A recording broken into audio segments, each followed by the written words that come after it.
Bueno, volvemos al ejemplo de los arribos a un cajero automático o de los arribos a un comercio determinado o de las fallas que se presentan en el entramado de una tela producida por una máquina textil, en fin.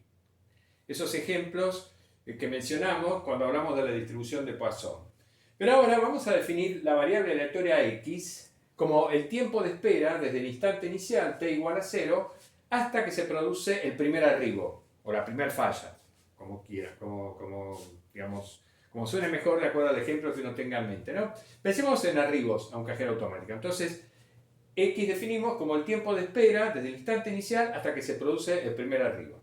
Bien, entonces, x es una variable aleatoria cuya imagen, cuyo conjunto de valores, son todos los números reales mayores o iguales a 0.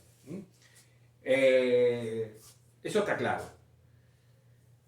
Ahora, para hallar la distribución de esta variable aleatoria x, podemos razonar de la siguiente manera.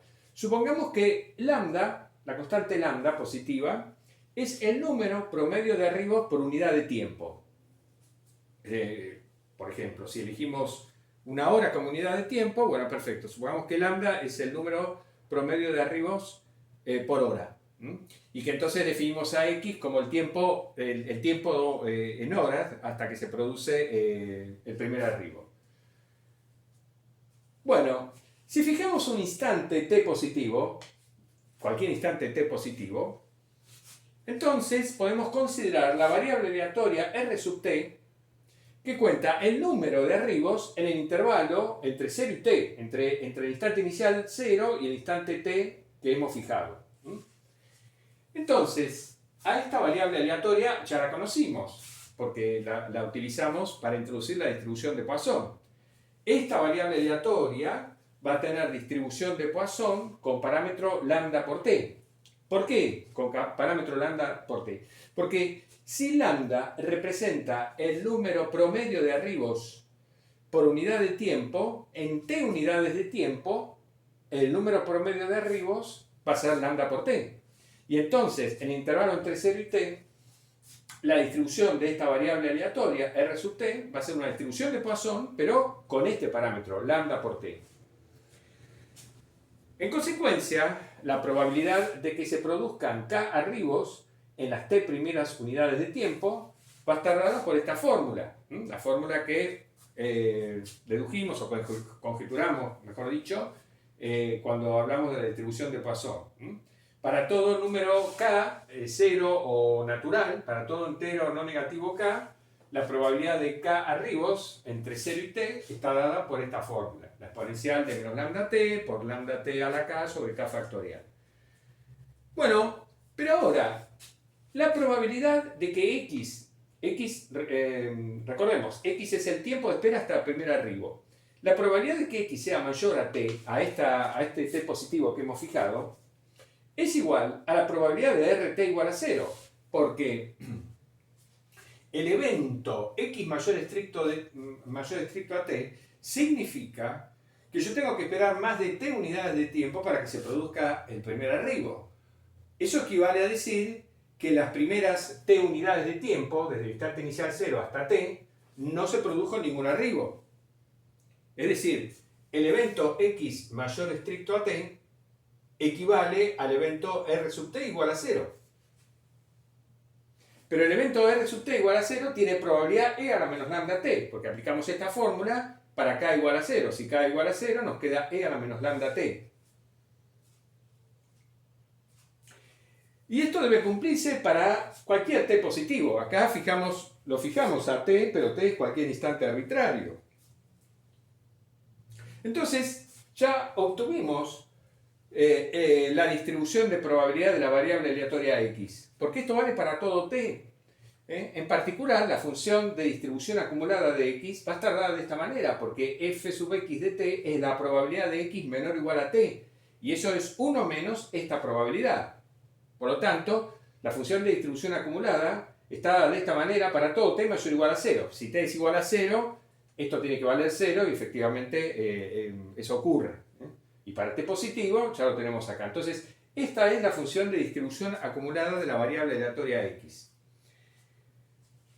Esta función es continua en toda la recta real y es derivable, y cuando la derivamos obtenemos una densidad de probabilidad. Es derivable para todo t positivo y al derivarla obtenemos una densidad de probabilidad para la variable aleatoria x.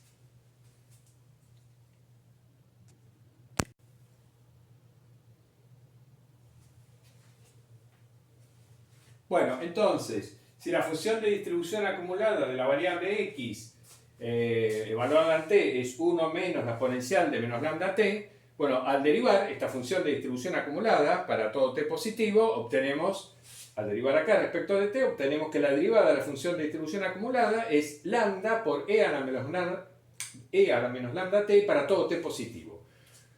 Por lo tanto, la variable aleatoria x que representa el tiempo de espera hasta la primera falla o hasta el primer arribo está distribuida según esta función de densidad de probabilidad. Al derivar la f de a obtenemos una densidad de probabilidad. Por supuesto que la densidad de probabilidad es nula si t es menor o igual a 0 y es igual a lambda por e a la menos lambda t para t positivo. Entonces, esta función de densidad de probabilidad tiene esta gráfica, una gráfica de este tipo. Es nula para t menor o igual a 0 y pega un salto en t igual a 0 y después decae exponencialmente. Cuando t vale 0, la función vale lambda, porque la exponencial de 0 es 1, ¿no es cierto? Bueno, como está definida acá digamos, en 0 vale 0, y bueno, cuando ocurre un cachito, pego el salto. Pero da lo mismo que lo definamos así o que acá pongamos t menor estricto a 0 y acá t mayor o igual a 0. Cuando calculamos la integral entre menos infinito e infinito de esta función, bueno, como se anula en el semieje positivo, en el semieje negativo de los tiempos, esta integral es la integral entre 0 e infinito de f de t, y f de t está dada así para t positivo. Entonces, bueno, sacamos lambda fuera de la integral. Bien, y entonces la integral indefinida, la integral impropia entre 0 e infinito de la exponencial de menos lambda t está dada por esta expresión. Bueno, acá nos tomamos una licencia poética, en realidad lo correcto sería poner que es el límite de esto para el límite superior tendiendo a infinito, pero bueno, es eso. Y bueno, por supuesto cuando t tiende a infinito, la exponencial de e a menos lambda t tiende a 0 rápidamente, porque lambda es una constante positiva. Bien, y cuando t es 0, acá me queda 1, me queda menos 1 sobre lambda, por lo tanto esta es igual a lambda por 1 sobre lambda, es decir, es igual a 1. Con lo cual, esta función es una función de densidad de probabilidad legítima, porque no negativa y la integral de menos a infinito a más infinito de ella vale 1. Son las dos condiciones que tiene que cumplir una función para hacer una densidad de probabilidad legítima. Bueno, cuando una variable aleatoria x tiene esta distribución, se dice que tiene una distribución exponencial de parámetro lambda. Es decir, cuando una variable aleatoria x está distribuida según esta densidad de probabilidad, se dice que tiene una distribución exponencial de parámetro lambda. Bueno, entonces x está distribuida, o x tiene distribución exponencial de parámetro lambda, solo si x está distribuida según la función de densidad de probabilidad dada de esta manera. Acá, en lugar de llamar t, llamamos x a los valores de a los valores que toma la variable aleatoria, pero eso no importa. Y entonces esta es la definición de la distribución exponencial.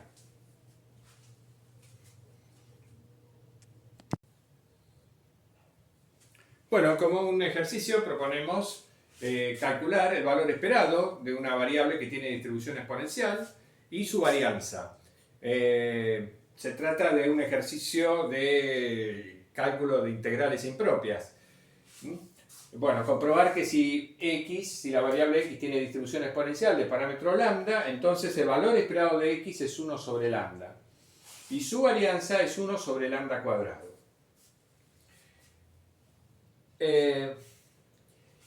Además vamos a hacer esta observación muy importante, y es la siguiente. Supongamos que x tiene distribución exponencial. Entonces, vamos a considerar esta probabilidad condicional. La probabilidad de que x sea mayor a s más t, dado que x es mayor a s.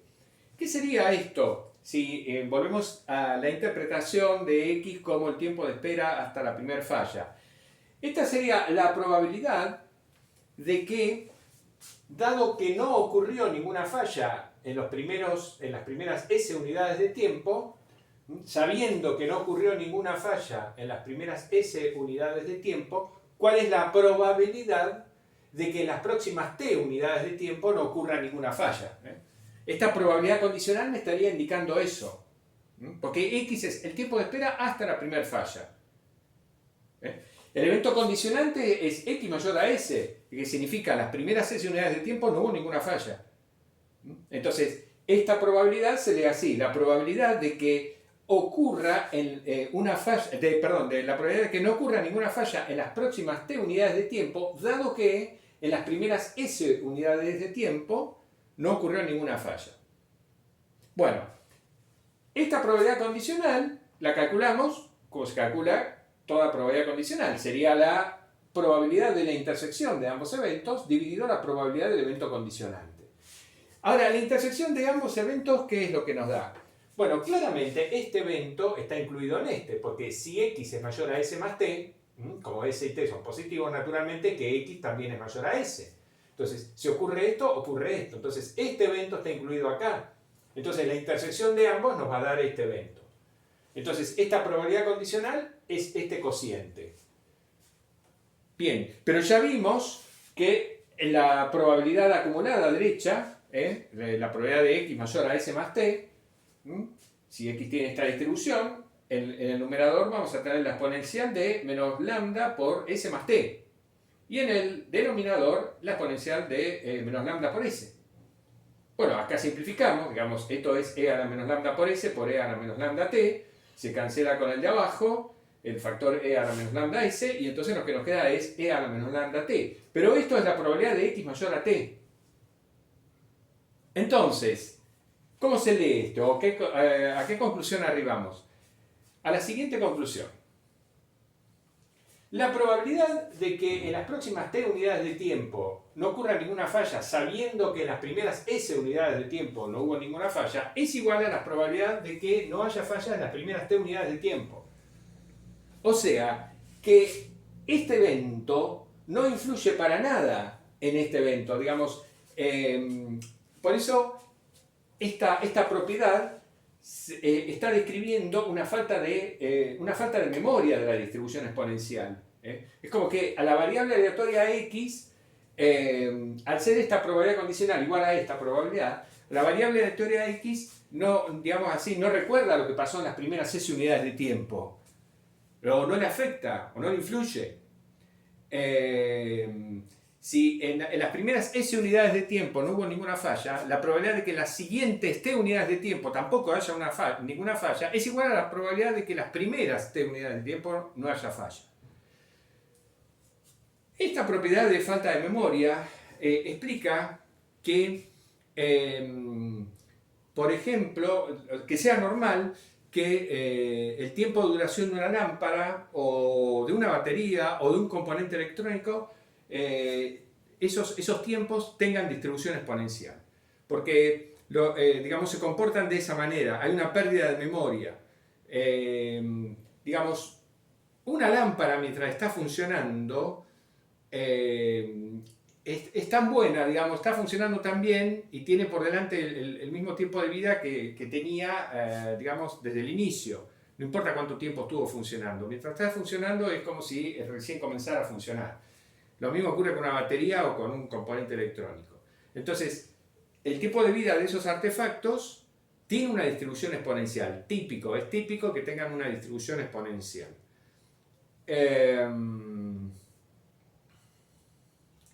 Bien. Y hay algo más. Bueno, y otra cosa, sí. Se puede demostrar, además, y no es difícil hacerlo, que si una variable aleatoria x tiene esta propiedad, o sea, cumple esta condición, que esta probabilidad condicional es igual a esta probabilidad, si se cumple que esto es igual a esto, para una cierta variable aleatoria x continua, digamos, entonces se puede demostrar fácilmente que esa variable aleatoria obligatoriamente tiene distribución exponencial. O sea, repito, Si uno tiene una variable aleatoria continua, es decir, continua quiere decir que la función de distribución acumulada de la x es una función continua, y esa variable aleatoria cumple esta propiedad, esto igual a esto, para cualquiera s que esté positivo, esta propiedad de falta de memoria, entonces obligatoriamente esa variable aleatoria x tiene distribución exponencial. Eso se puede demostrar y no es difícil hacerlo, no lo vamos a hacer, pero bueno. Y un último comentario sobre la distribución exponencial es el siguiente. Si pensamos en el ejemplo de los arribos al cajero automático o en el ejemplo de las fallas en el entramado de una tela producida por una máquina textil, podemos ver que hay una similitud o una analogía entre lo que es un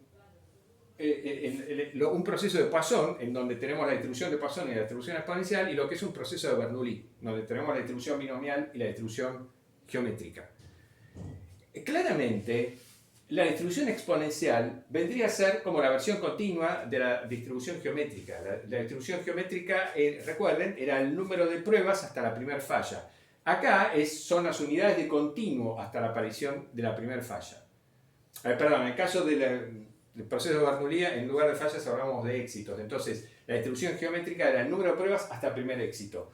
Acá, la distribución exponencial es las unidades de continuo hasta la primera falla. La distribución geométrica, si ustedes lo piensan, también tiene pérdida de memoria. Y recordemos que el valor esperado en la distribución geométrica era 1 sobre p.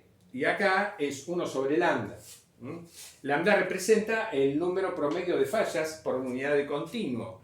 En cuanto menores es el número de fallas, en cuanto más chiquito es lambda, mayor es el tiempo esperado hasta que ocurra la primera falla, por supuesto.